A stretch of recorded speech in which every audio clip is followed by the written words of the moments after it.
Chapter 27, Mike TV is sent by television, page 129. Mike TV was even more excited than Grandpa Joe at seeing a bar of chocolate being sent by television. "But Mr. Wonka," he shouted, "can you send other things through the air in the same way? Breakfast cereal, for instance?"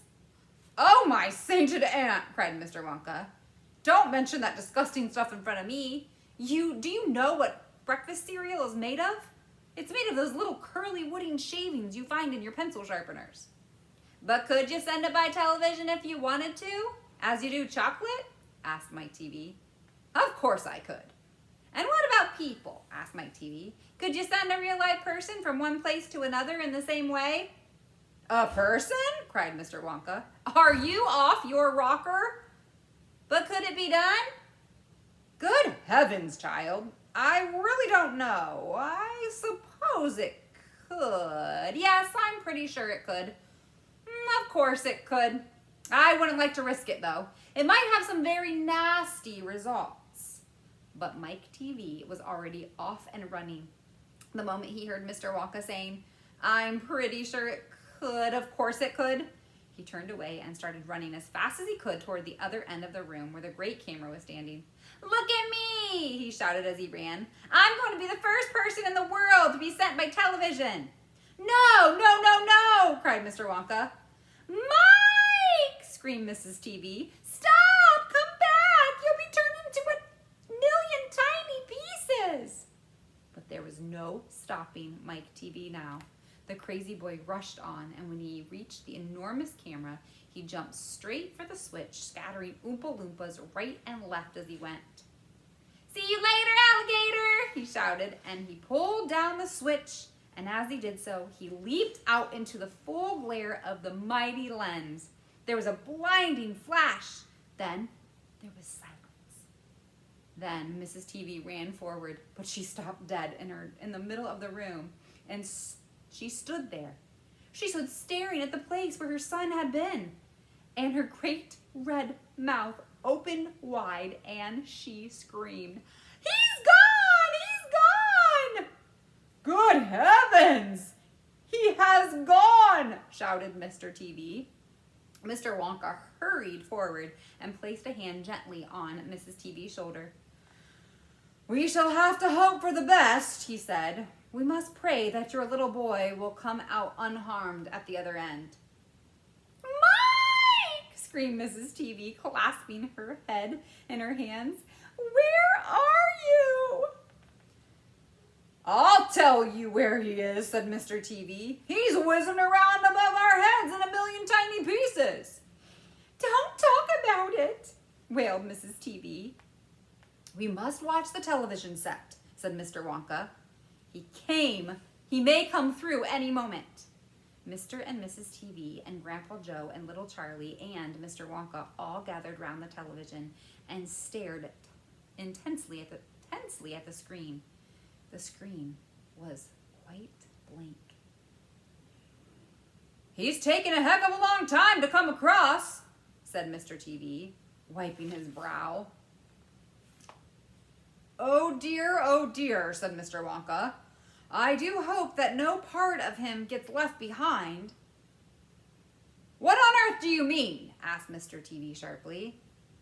"I don't wish to harm you," said Mr. Wonka, "but it does happen that only about half of the little pieces find their way into the television set. It happened last week.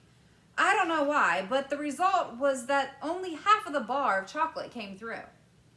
Mrs. TV let out a scream of horror. "You mean only half of Mike is coming back to us?" she cried. Here's the picture. "Let's hope it's the top half," said Mr. TV.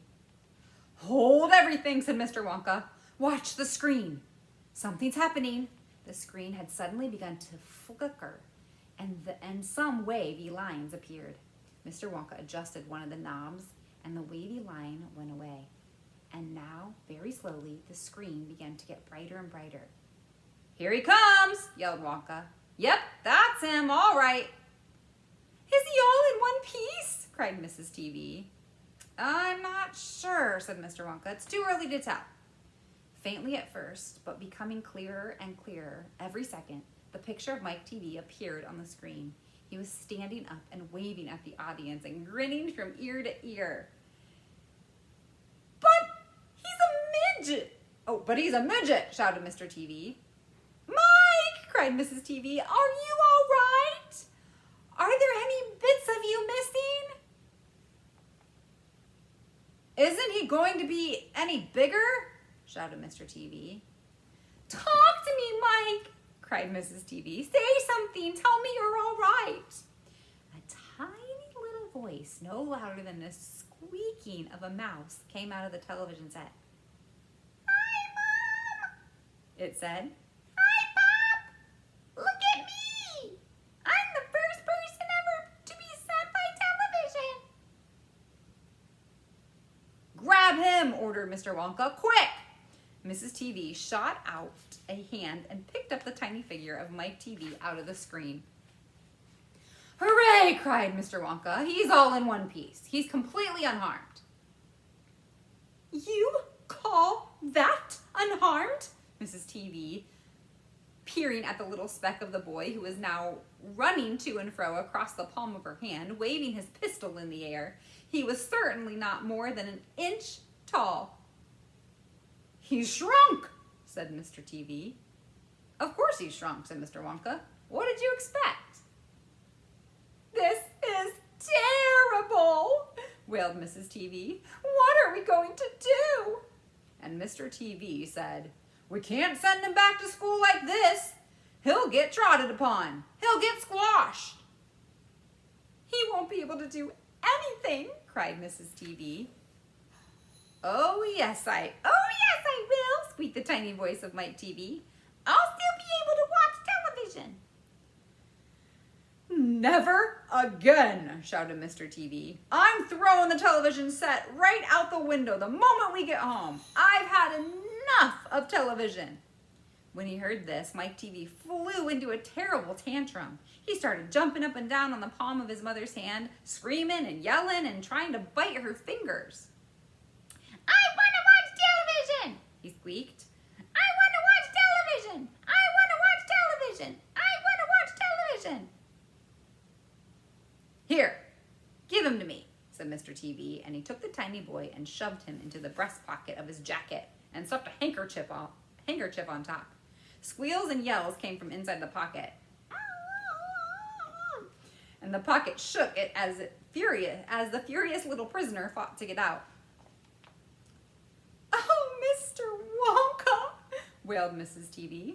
How can we make him grow?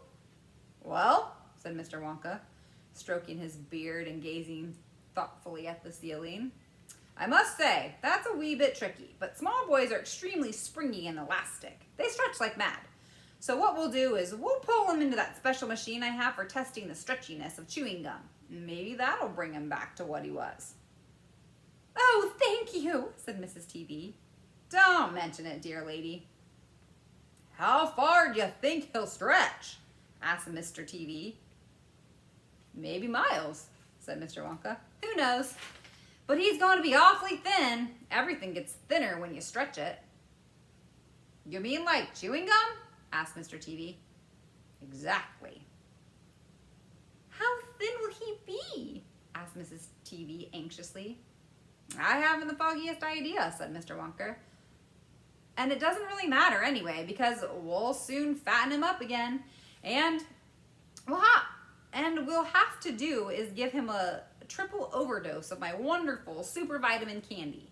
Super vitamin candy contains huge amounts of vitamin A, vitamin B. It also contains vitamin C, vitamin D, vitamin E, vitamin F, vitamin G, vitamin I, vitamin J, vitamin K, vitamin L, vitamin M, vitamin N, vitamin O, vitamin P, vitamin Q, vitamin R, vitamin T, vitamin U, vitamin V, vitamin W, vitamin X, vitamin Y, and believe it or not, vitamin Z. The only two vitamins it doesn't have in it are vitamin S, because it makes you sick, and vitamin H, because it makes you grow horns out of the top of your head, like a bull. But it does have a very small amount of the rarest, most magical vitamins of all, vitamin Wonka. And what will that do to him? Asked Mr. TV anxiously. It'll make his toes grow out until they're as long as his fingers. Oh no, cried Mrs. TV. Don't be silly, said Mr. Wonka. It's most useful. He'll be able to play the piano with his feet. But Mr. Wonka. No arguments, please, said Mr. Wonka. He turned away and clicked his fingers 3 times in the air. And Oompa Loompa appeared immediately and stood beside him. Follow these orders, said Mr. Wonka, handing the Oompa Loompa a piece of paper on which he had written full instructions. And you'll find the boy in his father's pocket. Off you go. Goodbye, Mr. TV. Goodbye, Mrs. TV. And please don't look so worried. They'll all come out in the wash. You know, every one of them. At the end of the room, the Oompa Loompas around the giant camera were already beating their tiny drums and beginning to jog up and down in rhythm. There they go again, said Mr. Wonka. I'm afraid you can't stop them singing. Little Charlie caught Grandpa Joe's hand, and the 2 of them stood beside Mr. Wonka in the middle of the long, bright room, listening to the Oompa Loompas, and this is what they sang. The most important thing we've learned so far as children are concerned is never, never, never let them near your television set. Or better still, just don't install the idiotic thing at all. In almost every house we've watched them gaping at the screen. They loll and slop and lounge about and stare until their eyes pop out. Last week in someone's place we saw a dozen eyeballs on the floor. They sit and stare and stare and sit until they're hypnotized by it. Until they're absolutely sunk with all the shocking, ghastly junk. Oh yes, we know, it keeps them still. They don't climb out the window still. They'll never fight or kick or punch. They'll leave you free to cook the lunch and wash the dishes in the sink. And did you ever stop to think, to wonder just exactly what this does to your beloved tot? It rots the senses in their head. It kills imagination dead. It clogs and clutters up the mind. It makes a child so dull and blind. It can no longer understand a fantasy, a fairyland. His brain becomes as soft as cheese. His powers of thinking rust and freeze. He cannot think, he only sees. All right, you'll cry. All right, you'll say. But if we take the set away, what shall we do to entertain our darling children? Please explain. We'll answer this by asking you, what used the darling ones to do? How used they keep themselves contented before this monster was invented? Have you forgotten? Don't you know? We'll say it very loud and slow. They used to read. They'll read and read. Here's the picture so you can see it before I turn the page. And read, and then proceed to read some more. Great Scout, Gadzooks! Only half their lives was reading books. The nursery shelves held books galore. Books cluttered up the nursery floor. And in the bedroom by the bed, more books were waiting to be read. Such wondrous, fine, fantastic tales of dragons, gypsies, queens, and whales, and treasure isles and distant shores, where smugglers rowed with muffled oars, and pirates wearing purple pants, and sailing ships and elephants, and cannibals crouching round the pot, stirring away at something hot. It smells so good, what can it be? Good gracious, it's Penelope! The younger ones had Beatrix Potter, with Mr. Toad, the dirty rotter, and Squirrel and Nutkin, Pinging Bland, and Mr. Tingy Winkle, and just how the camel got his hump, and how the monkey lost his rump, and Mr. Toad, and bless my soul, there's Mr. Rat and Mr. Mole. Oh, books, what books they used to know, those children living long ago.